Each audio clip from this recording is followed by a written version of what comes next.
The road stretched endlessly, flanked by gnarled trees that whispered secrets to the wind. A full moon cast eerie shadows, illuminating the faint outline of an abandoned manor in the distance. A lone traveler, Alex, walked briskly, clutching his jacket tighter as the chill deepened. The silence was deafening, broken only by the crunch of leaves underfoot. Alex's footsteps faltered as he spotted a faint light flickering in the manor. Curiosity overcame Alex as he noticed an envelope lying on the path. The parchment was old, edges frayed, and the ink seemed freshly written. "To the brave who dares to seek the truth," it read, with an arrow pointing toward the manor. Hesitant yet intrigued, Alex pocketed the note and approached the gates. A sudden gust of wind pushed the gates open with a creak, as though inviting him in.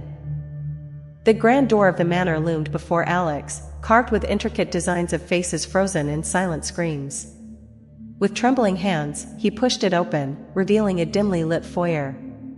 Cobwebs hung like veils, and the air smelled of decay and forgotten memories. A faint melody of a music box echoed, leading Alex deeper inside. His heart pounded as the door slammed shut behind him. In the dim corridor, Alex felt a presence watching him.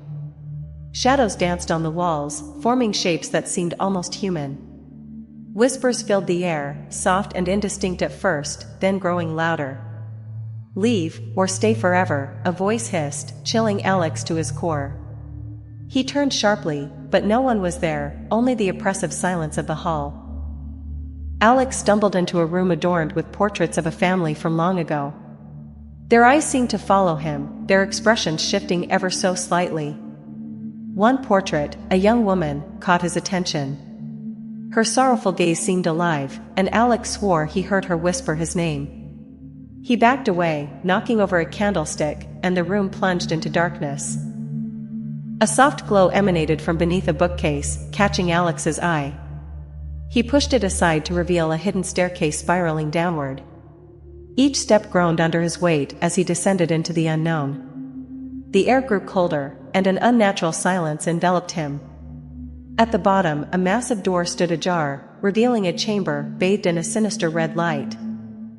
The chamber was vast, with walls etched in ancient symbols that seemed to pulse faintly. A stone altar sat at the center, surrounded by melted candles and scattered bones. On the altar lay a journal, its pages filled with frantic handwriting and warnings to seal the curse. Alex felt a sudden urge to leave, but found himself unable to move, as if the room held him captive. A chilling laugh echoed, and Alex spun around to see the figure of a woman materialize. It was the woman from the portrait, her face twisted with pain and rage. "You shouldn't have come," she whispered, her voice echoing unnaturally.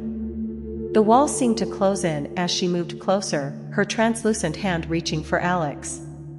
His breath quickened as he stumbled back toward the altar. Clutching the journal, Alex muttered the incantation scrawled on the last page. The symbols on the walls flared brightly, and the apparition let out a piercing scream. The ground trembled, and cracks formed in the walls as the chamber began to collapse. Alex ran up the staircase, the woman's wails echoing behind him. The manor seemed to fight his escape, doors slamming and hallways shifting. Bursting through the front door, Alex collapsed on the ground, gasping for air. The manor stood silent, its windows dark and unwelcoming. Opening the journal, he discovered a final note: "The curse binds to the seeker of truth." A shadow passed over him, and he realized with horror that the whispers hadn't stopped, they were now inside his head.